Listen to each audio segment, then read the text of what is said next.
Good afternoon and welcome to the Midday News on 3FM. My name is Beatrice Adu.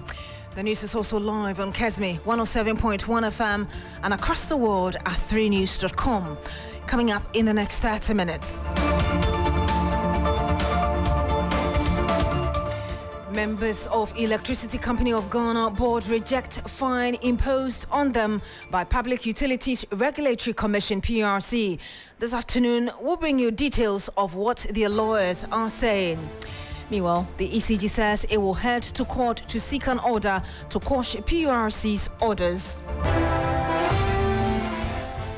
Also, majority in Parliament mount a spirited defense of the government's achievement since it assumed office.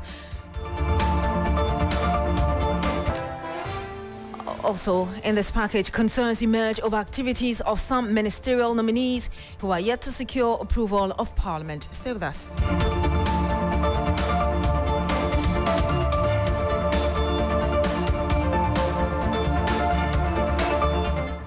Thank you very much for joining us. Now, solicitor for members of the board of the Electricity Company of Ghana from 1st August 2023 to the 18th of March 2023 has described as unlawful, null and void an order by the Public Utilities Regulatory Commission (PRC) imposing regulatory charges on them. A letter addressed to the Executive Secretary of the PRC, Dr. Ishmael Aka, and signed by Yao Echampon Boafo, stated that the Commission has unlawfully clothed itself with powers of the High Court when it purported to have imposed fines on ECG board members. It will be recalled that the PRC had imposed a fine of 5.8 million Ghana cedis on board members of the ECG for violating Regulation 39 of LI 2413, which mandates notifying consumers beforehand of any power interruptions. Duke Meso Poku joins me in the studio with details of those separate letters. We have one from the board members and indeed one from the Electricity Company of Ghana. First, give us the details of the one from the board. Yeah, so the letter, as you rightly said, is signed by Yao Boafo Echampo, or Yao Champon Boafo. He's a GGA president, but this time around he's acting in his capacity as the solicitor for the board of directors of the ECG. Now, the letter has about 3 legs. First, the fact that they believe the PRC, that is the commission, does not have the power to impose such regulatory charges on the members of the board. That's number one. Two, they believe that it is only a court that can do that, a court of competent jurisdiction that can do that, a high court for that matter. And then three, they also argue that the rules of natural justice has been breached in that they were not allowed a fair hearing. That is the one from the ECG? No, the one from the PRC as well. The one from the ECG board of directors. So there are two separate letters. Let's just get that clear. One written by the board of directors and then another written by the management of ECG, signed by the managing director Samuel Dubik Mahama. So these are the three legs with which the ECG board of directors is challenging that regulatory order by the Public Utilities Regulatory Commission. So just to give you a clarity on some of the legs with which they are challenging this order. So for instance, it says here in the third paragraph, the letter, that it is patently clear that the Commission can only impose a regulatory charge on a public utility. The Commission does not have the power or authority to purport to impose any regulatory charge on the officers of the public utility. The Commission, in purporting to impose the said regulatory charges on the board members of ECG, clearly exceeded their jurisdiction, as it is not within their powers or authority to do so. It must also be stated that the ECG, as a body corporate, has a legal personality that is distinct from its board members. This is the very foundation of company law, and the officers of the company cannot be held liable for the acts of the company. It goes on to say, in part, that as stated before, under Section 49 of Act 5.3, a principal officer means the person who is responsible for the day-to-day administration of the affairs of the public utility.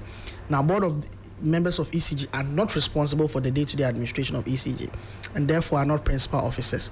The Commission's order imposing regulatory charges on the members of the board is unlawful, null and void, as same is without jurisdiction, and by this order, the Commission has unlawfully clothed itself with the powers of the High Court and imposed a sentence on the board members without having been given the opportunity to be heard, which amounts to a breach of the rules of natural justice. And therefore, they reject the contents of the regulatory order relative to any personal liability on the part, and they pray that the Commission takes notice of the contents. So they think it's illegal, it's unlawful, it's without merit, and therefore it's null and void. That is the argument of the ECG Board of Directors, which they have written in a letter addressed to the director. The summary of it is that you're arrogating to yourself powers you do not have. And even if you have those powers are to be directed as at the public utility company, at the company within itself. The framework. Yes, not to the board of directors, because the board of directors and the company itself are distinct individual personalities when it comes to law. The company itself is a separate legal entity. So briefly take us through that of the Electricity Company of Ghana, because I know that somewhere there's a legal threat as well. Absolutely. So that is also on a number of legs. They talk about the issues of the breach of natural justice, in that before they impose these regulatory orders, they did not give them a fair hearing to explain themselves. They also say that they have a response to the breach of the cash waterfall mechanism. They also have a response as regards failure to submit monthly bank statement and the notification of planned outages, which they release a letter separately. They have also said that now their request is without prejudice to the ECG's legal rights to seek an order of certiorari to quash the said orders. That is a legal tool that's available to them, and especially when you are seeking judicial review of the action of a particular regulatory body. So they will seek a certiorari to quash the said orders. There's a regulatory order, and then an order of prohibition, and then further to prevent them from further arbitrary actions of the Commission, and then a mandamus, which is also another tool at their disposal for judicial review, to compel the Commission to hear ECG on the alleged breaches of natural justice and its duties under Act 538 and LI 2413. So that's what the ECG letter also says. They said they have not waived their right to exercise legal action against the PURC. Indeed. Thank you very much, Duke Meso Poku, bringing us details of the letters from the board of the Electricity Company of Ghana and the ECG itself, both of them responding to that letter issued earlier by the PURC sanctioning the ECG and the board. I'm joined on the line now by Richmond Roxon. He's a private legal practitioner and an energy expert. Good afternoon to you, sir. Thank you for joining us. Good afternoon to you and good afternoon to your listeners. Clearly an open challenge of the powers of the PRC to impose sanctions, as it were, on individual board members of the ECG. I'm wondering what you make of this development. Absolutely. When a statutory body is exercising powers, you look at the law or the creature of that statutory body, and you exercise your powers within the confines of the law. 3 days ago, when PURC released a statement, I stated categorically that they do not have the powers to go to the directors of the company. Because if you look at the act that establishes PURC, and even though they are the regulator, the act talks about dealing with public utility. So you're talking about utility companies. You don't go beyond utility companies. So if you have any sanction, you deal with a company, and then the company will take steps to be able to either appeal, set it aside, or comply with the sanctions or the penalties or the fine that you've imposed. Well noted. I will let you continue with your thought, but if you look at that letter in which the sanctions were spelled out, the PRC was very clear that the board members contributed because they were involved at every stage, and that's why they felt that those individuals should be responsible for that. And I don't know where they are getting the authority from to make those claims, because you are dealing with a company. Whatever is happening within the company, how the management of the company is run, how the directors operate, and how the members or shareholders operate, that will not be at the purview of PURC. So you deal with the company, and the company itself will take steps to remedy or to deal with their officers. So, for example, if the ECG feels or the shareholders feel that the directors did not act properly, and that is as a result of their actions and their breach of their fiduciary duties that has led to these sanctions, they will take steps to sanction their directors either internally or they'll proceed to court to be able to make claims against the directors. But the PURC itself cannot on its own go beyond that. There's nowhere, whether in the act establishing the PURC or the regulations, that gives them those powers. They don't. If I get you correctly, you agree with the interpretation of the law, the legislative instruments by both the board of the ECG and the ECG itself as against what the PURC has said earlier? Yes, I agree with the board's position. For the ECG, once your regulator has written to you and has requested information from you, I think you would have been heard. So there are claims that natural justice has been breached unless they can establish that there was no communication at all. What we know is that normally PURC will request the information from the utility company. The utility company will provide the information, and based on that, they'll be able to come to a decision. So on that score, unless the PURC, the ECG can establish that that was not done, then they can go under rules of natural justice. So because definitely it's fundamental that they must be heard. If that was not done, then I agree with their position. But so far as we know that normally the PURC will request information from ECG or the utility company. They will provide them information, and based on that, a decision will be made. So I agree entirely with the board's position that the PURC has exceeded its powers. For the ECG portion, they would have to go further to establish that truly they were not given an opportunity to head. We'll have to end it here. Thank you very much. And that was Richmond Roxon. He is a private legal practitioner and an energy expert. Meanwhile, the majority in Parliament is fighting off claims that the MPP administration has done little to better the lives of Ghanaians in its 7.5 years in office. Addressing the press in Parliament, the majority leader, Alexander Apanyomarkin, said that the NDC is nowhere near the MPP in the administration of the state. The free SHS policy was implemented. Upon successful implementation of this free SHS, we have had an enrollment increasing by 75%. In terms of numbers, we have had 800,000 plus getting access from the beginning up to 1.4 million now. In terms of infrastructure, across the country, this government has so far completed, as of December last year, completed 747 structures, dormitories, classroom blocks, to support the implementation of this policy. And we are not saying that it's been done without challenges. We have challenges.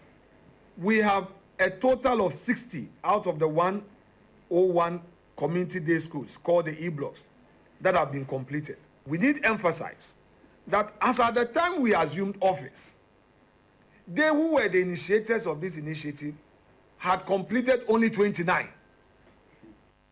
Mr. Apanyomarkin also mounted a spirited defense of the government handling of the current energy crisis.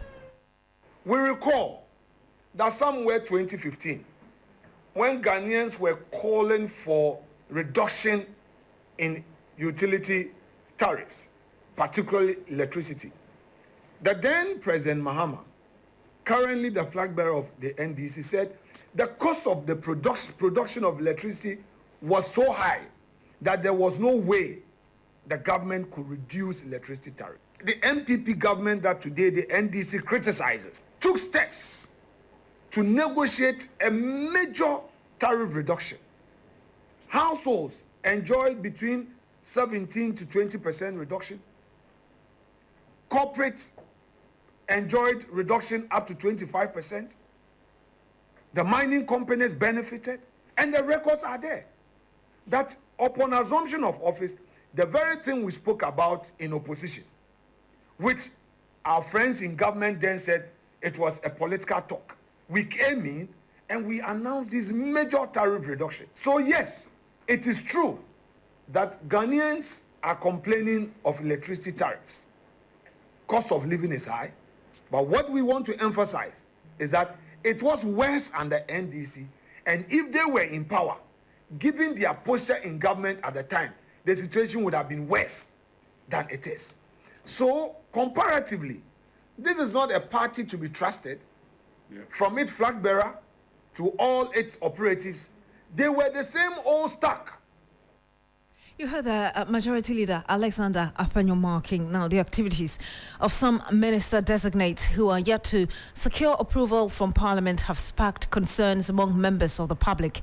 They are seen to be carrying themselves or acting as ministers. For instance, Gender, Children and Social Protection Minister designate Dakwa Newman, Greater Accra Regional Minister designate Titus Glover, Tourism, Art and Culture Minister designate Andre Japamesa have all been seen at various functions playing roles as substantive ministers would. This has sparked concerns about the legalities or legality of the activities. First, let's listen to Dakwa Newman, who spoke yesterday at that Meet the Press presser yesterday.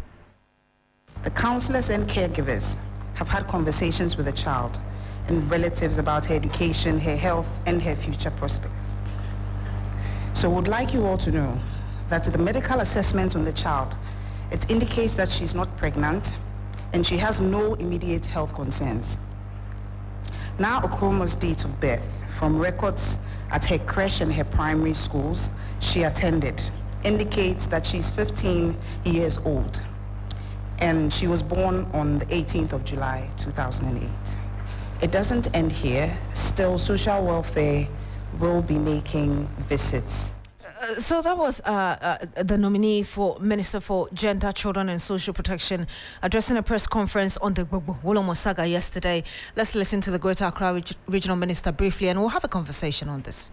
Let me emphasize, His Excellency the President and Dr. Kupa has said it time and comma, and will not put up for that thing to happen in this country. We have not more, and we hope you for the Supreme Court to take it. You heard the Greater Accra Regional Minister Titus Glover. I'm joined on the line now by Paul Kumi. He's a constitutional lawyer.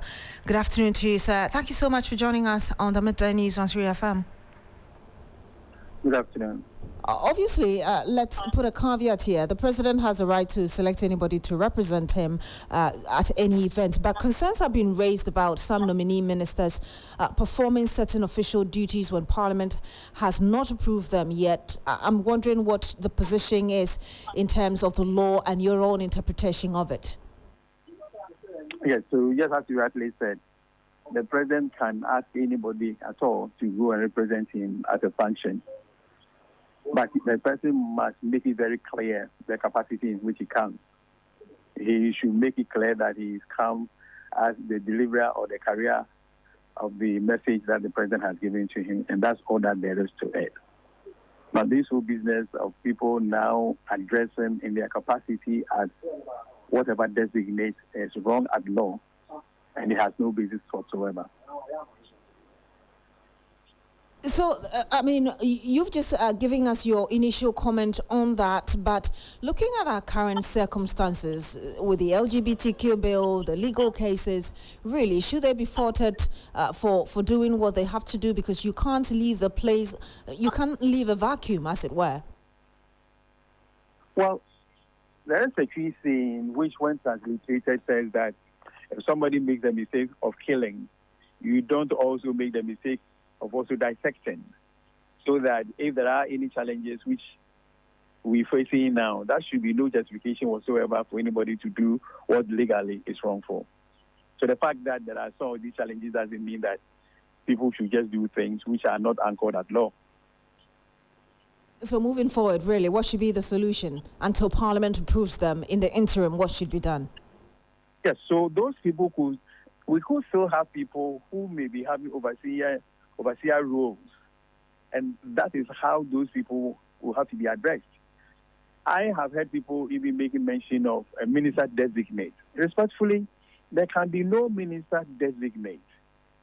A minister designate will be when the person has been approved of by Parliament, and even when the president has made it clear that he is going to appoint that person to that particular position, but the person has not taken out the position yet.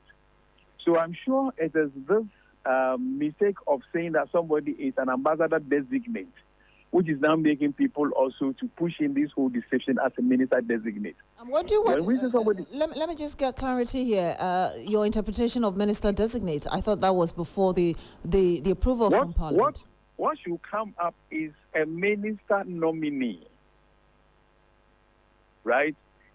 because under our constitution, the president doesn't on his own appoint a minister. There are certain processes that we will have to go through. The president will have to nominate, Parliament will have to consider the nomination, approve of the said nomination before the president can appoint that person. So for you in the interim, before the approval, what should be done? I'm saying that, yes, in the interim, people can still act, but that person should not go there and be saying that he's a minister designate, because Parliament has not approved of his nomination. Well noted. Thank you very much, Paul Kume. We'll have to end it here. He's a constitutional lawyer. You're still here on the Midday News on 3FM. When we come back, we'll tell you how candidates are preparing for the Ejuso by-election in the Ashanti region. Don't go away. Freezer, yeah, diaba. Adama for diaba. Freezer. Adama. What's the mention? Adama. Metimoso, my sorry. Can you know? Obo Moasia. I do prefer Nobium Unum San last night. I tell what we did was here. Adama for Adula from what we say. Yet the Adruba a ship we be a high technology. I could for freezer. When Kwan. And once open your 15 letters. No fugum, what ya no fugum. What the bus here? For you be any of us you, I could say, over Timono. Then we sure say, Omen sure task here. Nem was enough for now. Freezer, when up a day. Freezer, Basia, a basson do so among Ammoniaji. To me, me was sick. To me, but you men not do some doom. Adama, with that Adama, no queer. Adama, you can't resist. Ubenya Adama West Africa for a dream, or baby bear a tongue cry who made you. I feel Kayona Kinkai in Choya, a dream. And you're still here on the Midday News on 3FM. Thank you for staying. We go to the Ashanti region now, where 6 persons will be slugging it out for the vacant seat, Ejuso seat, after nomination closed on Thursday. The 6 include 2 women and 2 independent candidates. Let's go onto the phone lines and join William Evans Inkum, who is currently in that constituency for us. William, tell us, who are these candidates? Well, Beatrice, call it an intensive campaign actually going on now, and even where I am, there's a friendly clash in the sense that there hasn't been any escalation. Owusu Aduomi and Royal Kwabena Boateng's campaign team are vehemently campaigning at the same or within the same arena. That is the Ejuso taxi rank. On my left, I can see Owusu Aduomi still engaging a section of the voters here. Then on my right, I also see Royal Kwabena Boateng's campaign team led by the Ashanti Regional Chairman, Bernard Nchibu Itiako, also being supported by the National Youth Organizer, also engaging other voters. And it's all about winning or enjoying some level of a massive, or having a massive support within the constituency, just to assure that indeed we're going to win the April 30 by-election. Exactly what the 2 leading candidates are doing now. So, Beatrice, now it is an intense moment for them. Indeed, listening to the atmosphere in the background, I can tell of a charged campaign or activity going on. But William, rarely do we see independent candidates contesting in any parliamentary election in that constituency. I'm wondering what could be the motivation this time around. Can you tell us? Well, the motivation has to do with a grievance emanating from the camp of Kwabena Owusu Aduomi, because he feels that the 2022 polling station executive election was not conducted in a manner that befits of democratic credentials. Now, aside that, the former member of parliament, of course, who was very influential, Dr. John Kuma, is no more. It leaves a very big vacuum, a vacuum that tells anybody with that aspiration that if you make a move, I'm sorry, we just lost William Evans Income there, bringing us that charged report from the Ejuso constituency. He's in that constituency. That's ahead of the April 30 by-election there, and we'll reconnect to him later and bring you all the information in our subsequent bulletins. Now, government is to reconstruct part of the Medina market, which was gutted by fire. It is also to provide funding to the owners of the shops who have lost their wares and still counting their losses. Vice President Dr. Mahmoud Baumia made the pledge when he visited the Medina market. You can listen to him.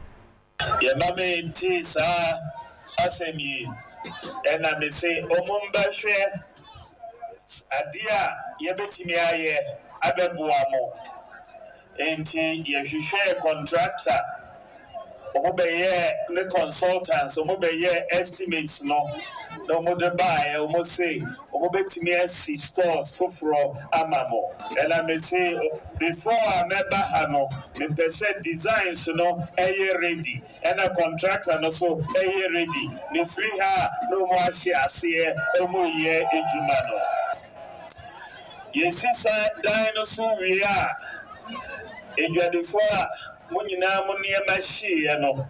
Mosobo Ube here, Sikaka Kra, Edia Top Muniama, Elenti, Ena, Mebano, Nambano, Ningwao, Kozi Wahi, Kozi, Ombraha, Ghana Enterprise Agency, Omo CEO, Ni Kozi Yankee. Ena omuwo mwa sika epese omuyi Women's Empowerment Fund na omudi sika emamo fa enye ejuma. And you heard that Vice President Dr. Mahmoud Baumia. He's also the flag bearer of the governing New Patriotic Party. Daniel Opoku joins us live on the line. Daniel, what more can you tell us, especially regarding the timelines of these constructions? Right, so good afternoon to you, Beatrice. Basically, what the Vice President was saying, that he's directed the contractor who is on site currently to begin work immediately after leaving the premises, and that's actually sent joy to the various market women who have lost their wares, who are still counting their wares. So the update now is that the contractor is expected to begin work immediately, so that at least they'll be able to construct 120 shops, and they are going to elevate the market to have about 3-story buildings, 120 shops, and 78 shops will be done as smaller shops on the ground, and that will also go to support the market who have lost that. The most cardinal point in what the Vice President said has to do with the need for the Ghana Enterprise Agency to earmark some funds to support these market women who have lost their wares. But let's not forget that about 50 shops were run aground, 50 shops were destroyed by the fire.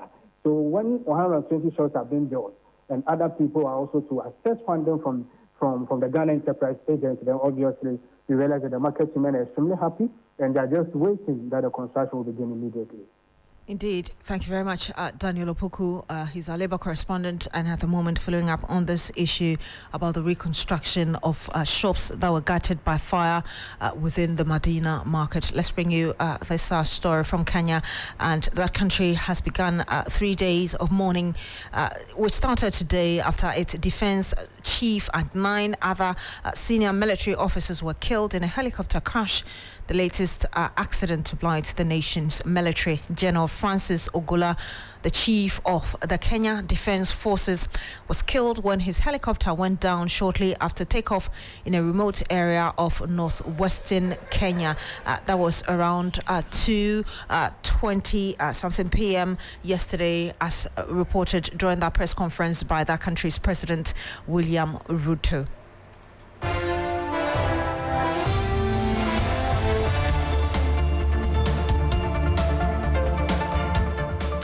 And that's how we end the news here on 3FM. Our top stories.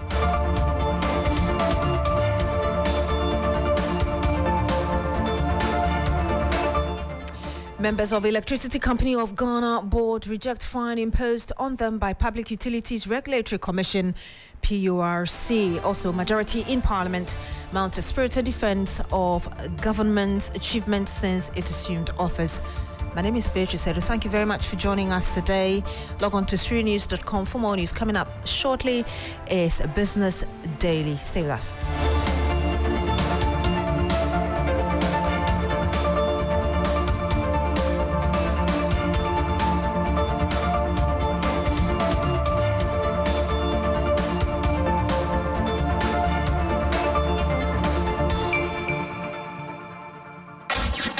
Accra gets busy on this frequency. 92.7 3 FM. Follow us on social media. Twitter at 3FM927. Facebook at 3FM927. And also on 3news.com.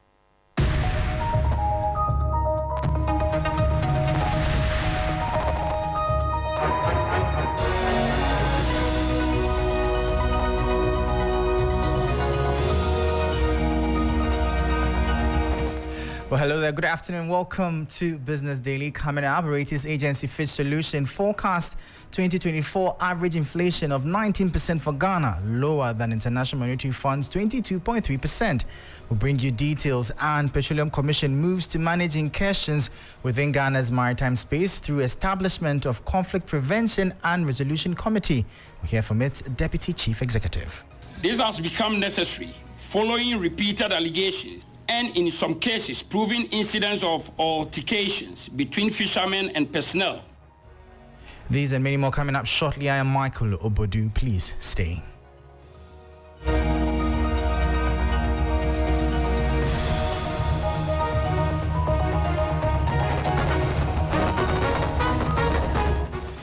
Well, thank you for staying with us. Straight into our top story. Ratings agency Fitch Solution is projecting Ghana's average inflation rate to end 2024 at 19%. This projection is lower than the International Monetary Fund's 22.3%, but higher than government's inflation target of between 13 to 17% by year-end 2024. The following report has the details. According to senior country risk analyst at Fitch Solutions, Mike Kreniger, despite the uptick in inflation for March 2024, which was mainly due to base drift effects, he expects inflation to resume a downward trend in the coming months, averaging 19% by year-end 2024. According to the London-based firm Fitch Solutions, Ghana's lower inflation will reduce pressure on household finances and boost consumers' purchasing power, which will in effect support economic growth in Ghana. With the general elections scheduled for December 2024 and considering the track record of Ghanaian governments, spending increases around election time, which may pose a significant threat to the inflation target. However, the UK-based firm says a ramp-up ahead of December polls can be anticipated. Additionally, the government will increase expenditure in 2024, focusing on enhancing enough public welfare programs, which will then inject additional demands into the economy. Well, that was a 3 Business News Desk report by my colleague Menu Afo. Now, in a bid to manage incursions and disagreements that arise among fishermen and other users of the sea, the Petroleum Commission has established a Conflict Prevention and Resolution Committee for the country's maritime space. According to the Deputy Chief Executive of the Commission, Prince Benjamin Abuaje, this initiative has become necessary due to incidents of misunderstandings between fishermen and personnel of some security services at sea. Speaking at the launch of the committee here in Accra, he expressed the Commission's commitment to productive environment within the upstream petroleum sector. We are not just establishing another administrative body. We are laying the foundation for a more harmonious, equitable and productive environment within which the upstream petroleum industry operates. This has become necessary following repeated allegations and in some cases proven incidents of altercations between fishermen and personnel from some security services at sea. Whereas some of the incidents have been resolved amicably, others are still under investigation by the Commission and relevant security agencies. We at the Commission believe that the disputes are inevitable, part of any human interactions, especially in complex and dynamic environments such as ours. They can arise due to differing perspective, miscommunication, or simply put, conflict of interest. However, we will manage and we will continue to manage this dispute, ultimately for our collective success. So we heard the Deputy Chief Executive of the Petroleum Commission, Prince Benjamin Abwaji. Meanwhile, Chairman of the Conflict Prevention and Resolution Committee on Incursion Management, Nana Kweku Boateng, pledged his outfit's commitment to safe sea access for relevant stakeholders. Ghana is very fortunate that we have had a very minimal conflict in the oil and gas industry compared with other countries within the neighborhood of West Africa. Notwithstanding that record of achievement, there have been many incidents and allegations of harassment of fishermen and conflict between the fisher folks and the oil and gas companies. This really underscored the need for this committee. On behalf of my colleague committee members, I pledge our full support to the cause of Petroleum Commission and the entire upstream petroleum industry, and I assure you that we will establish protocols and mechanisms for the timely resolution of incursion-related disputes and promote collaboration and communication among stakeholders involved in incursion management for a harmonious working environment of the upstream oil and gas industry. So you heard the Chairman of the Conflict Prevention and Resolution Committee on Incursion Management, Nana Kweku Boateng, speaking. Now, away from that, Namibia is in line with the AFTA, actively seeking opportunities to import products from Ghana to capitalize on the country's demand for meat, which exceeds $210 million. While Ghana relies heavily on imported proteins, Namibia stands out as a major producer of premium beef products. Addressing the 4th Women in Trade Conference, Namibian High Commissioner Her Excellency Selma Ashipala Musevei emphasized the importance of ensuring that the AFTA benefits all member countries mutually. It's a classic example because we are exporting meat to Ghana, but we also want to see what is it that we can import from Ghana to Namibia. It has to be a two-way traffic, win-win situation. So this is a very classic instrument of how we can basically increase trade between the two countries, and we are very happy that we have accessed the market. So we also want Ghanaians to access the Namibian market because it must be a win-win. No one country should monopolize the African market. Everybody has and must have something to give. So that was High Commissioner of Namibia, Her Excellency Selma Ashipala Musevei speaking. Meanwhile, Group Executive Director of the AFTA Policy Network, Louise Eyao Afo, advocated for a concerted effort to integrate more women into the formal sector to maximize the benefits of the AfCFTA. He noted that while many women are engaged in trade on the continent, a significant portion operate within the informal sector, a trend he finds concerning.